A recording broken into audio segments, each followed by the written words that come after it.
parlons santé à présent avec cette journée mondiale de lutte contre le sida et le rôle des communautés et pas des moindres dans la riposte face au VIH. Elle contribue efficacement à la lutte contre cette maladie en améliorant les soins de santé primaire pour tout conformément au plan d'action mondial approuvé par les Nations Unies. Le point avec Patricia Moulet sur des images d'archives. Pour cette journée mondiale de lutte contre le sida en 2019, les communautés constituent un soutien de taille pour le succès de la riposte au VIH. Un rôle essentiel d'ailleurs reconnu par l'Organisation mondiale de la santé. L'implication de ces communautés est toutefois freinée par la réduction du financement des donateurs, des conditions juridiques, sociales et politiques.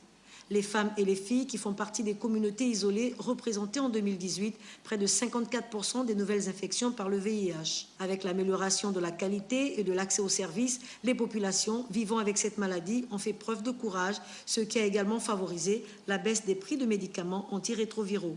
C'est ainsi que 24 500 000 personnes, parmi les 37 900 000 vivant avec le VIH, ont bénéficié d'un traitement contre ce fléau.